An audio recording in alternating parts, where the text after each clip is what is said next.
मसीह में मेरे प्यारे भाइयों बहनों, गॉड ब्लेस यू। परमेश्वर आप सबों को आशीष दे।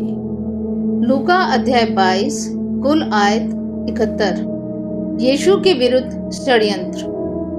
अख़मीरी रोटी का पर्व जो फसह कहलाता है निकट था, और प्रधान याजक और शास्त्री इस बात की खोज में थे कि उसको कैसे मार डालें, पर वे लोगों से डरते थे। यहूदा का विश्वासघात। तब शैतान यहूदा में समाया, जो इस्करियोती कहलाता और 12 चेलों में गिना जाता था। उसने जाकर प्रधान याजकों और पहरुओं के सरदारों के साथ बातचीत की कि उसको किस प्रकार उनके हाथ पकड़वाए। वे आनंदित हुए और उसे रुपए देने का वचन दिया। उसने मान लिया और अवसर ढूंढने लगा कि जब भीड़ न हो तो उसे उनके हाथ पकड़वा दे। चेलों के साथ फसह का अंतिम भोज।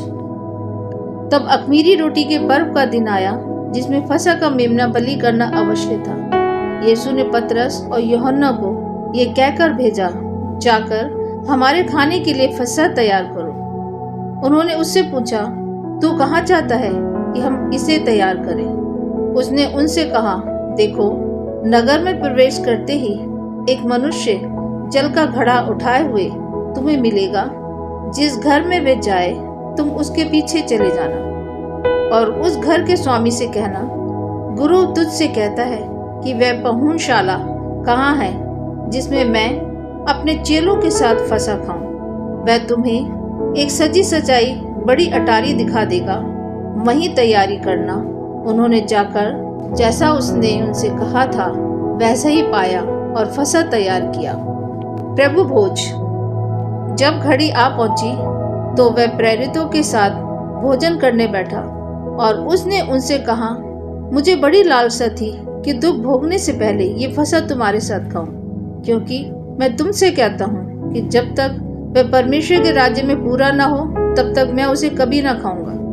तब उसने कटोरा लेकर धन्यवाद किया और कहा, इसको लो और आपस में बांट लो, क्योंकि मैं तुमसे कहता हूँ कि जब तक परमेश्वर का राज्य न आए तब तक मैं दाख का रस अब से कभी न पीऊंगा। फिर उसने रोटी ली और धन्यवाद करके तोड़ी और उनको ये कहते हुए दी, ये मेरी देह है जो तुम्हारे लिए दी जाती है, मेरे स्मरण के लिए यही किया करो। इसी रीति से उसने भोजन के बाद कटोरा भी ये कहते हुए दिया, ये कटोरा मेरे उस लहू में जो तुम्हारे लिए बहाया जाता है नई वाचा है। पर देखो, मेरे पकड़वाने वाले का हाथ मेरे साथ मेज पर है, क्योंकि मनुष्य का पुत्र तो जैसा उसके लिए ठहराया गया जाता ही है, पर हाय उस मनुष्य पर जिसके द्वारा वह पकड़वाया जाता है। तब वे आपस में पूछताछ करने लगे कि हम में से कौन है जो ये काम करेगा। महान कौन पर वाद विवाद। उनमें से ये वाद विवाद भी हुआ कि उनमें से कौन बड़ा समझा जाता है। उसने उनसे कहा, अन्य जातियों के राजा उन पर प्रभुता करते हैं, और जो उन पर अधिकार रखते हैं वह उपकारक कहलाते हैं, परंतु तुम ऐसे ना होना, वरन जो तुम में बड़ा है वह छोटे के समान, और जो प्रधान है वो सेवक के समान बने। क्योंकि बड़ा कौन है, वह जो भोजन पर बैठा है, या वह जो सेवा करता है, या वह नहीं जो भोजन पर बैठा है? परंतु मैं तुम्हारे बीच में सेवक के समान हूँ। तुम वो हो जो मेरी परीक्षाओं में लगातार मेरे साथ रहे, और जैसे मेरे पिता ने मेरे लिए एक राज्य ठहराया है, वैसे ही मैं भी तुम्हारे लिए ठहराता हूँ, ताकि तुम मेरे राज्य में मेरे मेज पर खाओ पियो, वरन सिंहासनों पर बैठकर इज़राइल के 12 गोत्रों का न्याय करो। पतरस के इनकार की भविष्यवाणी। शैमोन, हे शैमोन, देख, शैतान ने तुम लोगों को मांग लिया है कि गेहूं के समान फटके, परंतु मैंने तेरे लिए विनती की कि तेरा विश्वास जाता ना रहे, और जब तू फिरे तो अपने भाइयों को स्थिर करना। उसने उससे कहा, हे प्रभु, मैं तेरे साथ बंदी गृह जाने वरन मरने को भी तैयार हूँ। उसने कहा, हे पतरस, मैं तुझसे कहता हूँ कि आज मुर्ग बांग ना देगा जब तक तू 3 बार मेरा इनकार न कर लेगा कि तू मुझे नहीं जानता। बटुआ, झोली और तलवार। फिर उसने उनसे कहा, जब मैंने तुम्हें बटुए और झोली और जूते बिना भेजा था तो क्या तुमको किसी वस्तु की घटी हुई थी? उन्होंने कहा, किसी वस्तु की नहीं। उसने उनसे कहा, परंतु आप जिसके पास बटुआ हो वह उसे ले, और वैसे ही झोली भी, और जिसके पास तलवार न हो वह अपने कपड़े बेचकर एक मोल ले, क्योंकि मैं तुमसे कहता हूँ कि ये जो लिखा है वह अपराधियों के साथ गिना गया उसका मुझ में पूरा होना अवश्य है, क्योंकि मेरे विषय में लिखी बातें पूरी होने पर है। उन्होंने कहा, हे प्रभु, देख यहाँ 2 तलवारें हैं। उसने उनसे कहा, बहुत है। जैतून के पहाड़ पर यीशु की प्रार्थना।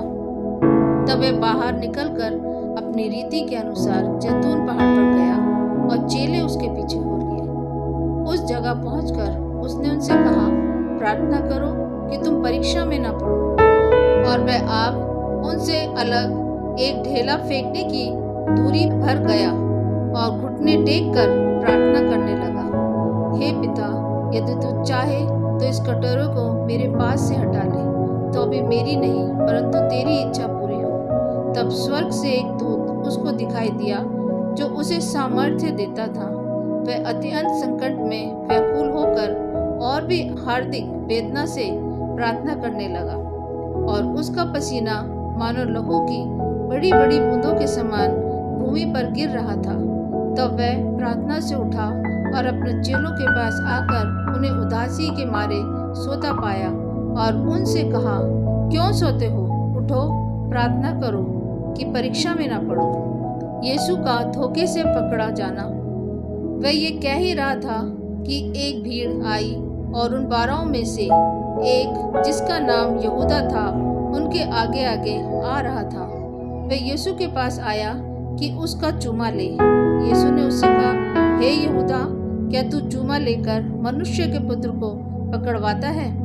उसके साथियों ने जब देखा कि क्या होने वाला है तो कहा, हे प्रभु, क्या हम तलवार चलाएं? और उनमें से एक ने महायाजक के दास पर तलवार चलाकर उसका दाहिना कान उड़ा दिया। इस पर यीशु ने कहा, अब बस करो, और उसका कान छूकर उसे अच्छा किया। तब यीशु ने प्रधान याजकों और मंदिर के पहरुओं के सरदारों और पुण्यों से जो उस पर चढ़ आए थे कहा, क्या तुम मुझे डाकू जानकर तलवारें और लाठियां लिए हुए निकले हो? जब मैं मंदिर में हर दिन तुम्हारे साथ था तो तुमने मुझ पर हाथ न डाला, पर ये तुम्हारी घड़ी है और अंधकार का अधिकार है। पतरस का इनकार। फिर वे उसे पकड़कर ले चले और महायाजक के घर में लाए। पतरस दूर ही दूर उसके पीछे पीछे चलता था, और जब वह आंगन में आग सुलगाकर इकट्ठे बैठे तो पतरस भी उनके बीच में बैठ गया।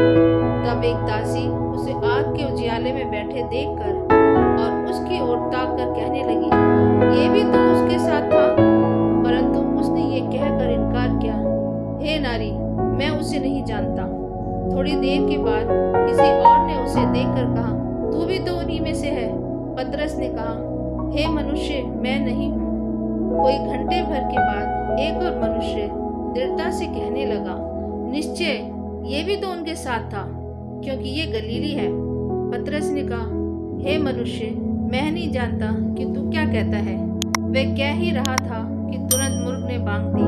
तब प्रभु ने घूमकर पतरस की ओर देखा, और पतरस को प्रभु की वह बात याद आई जो उसने कही थी, आज मुर्ग के बांग देने से पहले तो 3 बार मेरा इनकार करेगा। और वह बाहर निकलकर फूट फूट कर रोया।